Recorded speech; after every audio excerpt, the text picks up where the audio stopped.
ටික කාලයක් නිශ්ශබ්දව තිබුණ යුක්‍රේන රුසියා අර්බුදය මේ වෙනකොට දවසින් දවස අලුත් පුවත් මවන තත්ත්වයට පත් වෙලා තියෙනවා.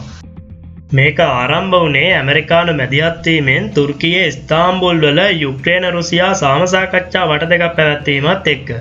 මේ සාම සාකච්ඡා අවසන් වුණේ කිසිම එකඟතාවයක් නැතුව යුද සිරකරුවන් හුවමාරුවකට විතරක් එකඟ වෙමින්.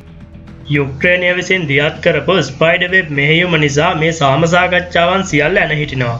මෙහිදී රුසියාව ප්‍රකාශ කරනවා යුක්‍රේනය තුළ සියලුම රුසියානු අරමුණු ඉටු කර ගැනීමෙන් පමණක් යුක්‍රේන යුද්ධය අවසන් වන බව. ඉතින් අපි බලමු මේ තත්ත්වය උඩ ඉඳගෙන යුක්‍රේන යුද්ධයේ සැබෑ තත්ත්වය මොන වගේද කියලා.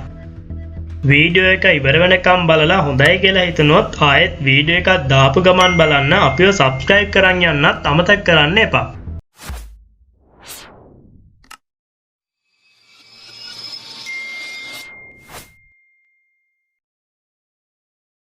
යුක්‍රේනයේ ස්පයිඩර්වෙබ් ප්‍රහාරයට ප්‍රතිචාර විදිහට රුසියාව දවස ගානේ යුක්‍රේනයේ කීව් අගනුවර ඇතුළු අනෙකුත් මර්මස්ථානවලට ඩ්‍රෝන සහ මිසයිල් ප්‍රහාර එල්ල කරනවා. මේ ප්‍රහාරවල ප්‍රබලතාවය වාර්තා වෙන්නේ යුක්‍රේන යුද්ධයේ ආරම්භයේ ඉඳන් සිදු කරනු ලබන දරුණුතම රුසියානු ගුවන් ප්‍රහාර මාලාව විදිහට. හැබැයි යුද විශ්ලේෂකයන් ප්‍රකාශ කරන විදිහට ස්පයිඩර්වෙබ් ඇටැක් එකට රුසියාව තවමත් ප්‍රතිප්‍රහාර එල්ල කරන්න පටන් අරගෙන නැහැ. ඒක නිසා මීට වඩා ගොඩක් දරුණු ප්‍රහාර ඉදිරියේදී යුක්‍රේනයට බලාපොරොත්තු වෙන්න වෙනවා. භූමියේ තත්ත්වය ගැන කතා කරද්දී යුක්‍රේනයේ සුමී ඔබ්ලාස්ට් එක තුළ රුසියානු ආක්‍රමණය ඉතාමත්ම වේගයෙන් ඉදිරියට ගමන් කරනවා. මේ නිසා යුක්‍රේනයට සිදුවෙනවා සුමී ඔබ්ලාස්ට් එකේ සෙටල්මන්ට් 13ක ජනතාව ඉවත් කරන්න. ඒකට ප්‍රධානම හේතුවක් තමයි සුමී ඔබ්ලාස්ට් එක ආරක්ෂා කරන්න තරම් ප්‍රමාණවත් හමුදා බටයන් ප්‍රමාණයක් යුක්‍රේනයට නැතිවීම. යුක්‍රේනයේ වැඩි අවධානයක් යොමු වෙලා තියෙන්නේ ඩොනෙට්ස්ක් ඔබ්ලාස්ට් එකේ රුසියානු ආක්‍රමණය මර්ධනය කිරීම සඳහා, විශේෂයෙන්ම ටොරෙට්ස් සහ පොක්රෝස් ප්‍රදේශ. යුක්‍රේන යුද්ධයේදී හමුවන ප්‍රධානතම මර්මස්ථානය තමයි පොක්රෝස්.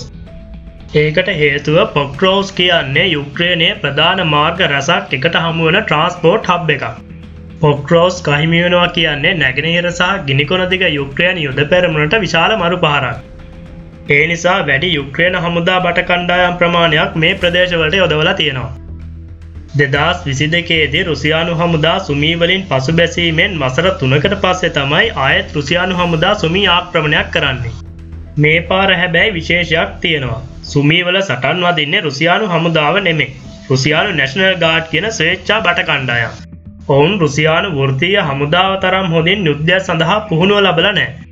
හැබැයි සුමී ආරක්ෂා කර ගැනීම වෙනුවෙන් සටන් වදින්නේ නේටෝ පුහුණුව ලැබපු ඉතාමත් හොඳින් අත්දැකීම් තියෙන යුක්‍රේන බට කණ්ඩායම්.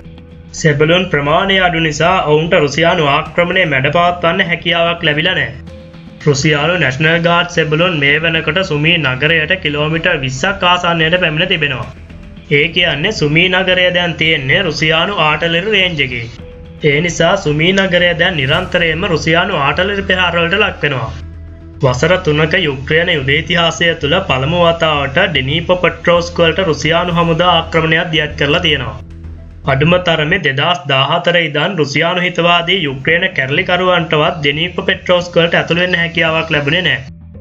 යුද විශ්ලේෂකයන් ප්‍රකාශ කරන විදිහට රුසියාවට අවශ්‍ය බෆර් සෝන් එක නිර්මාණය කිරීම සඳහා ඉදිරියේදී චර්නිව් ඔබ්ලාස්ට් එකටත් රුසියානු හමුදා පහර දීමේ වැඩි ඉඩකඩක් තියෙනවා.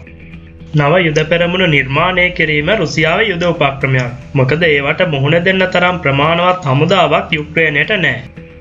මේ නිසා බොහෝ කාලයක් ඊටාම මන්දගාමීව චලනය වුණු යුද පෙරමුණ දැන් ඊටාම වේගයෙන් ඉදිරියට ගමන් කරන්න පටන් අරගෙන තියෙනවා.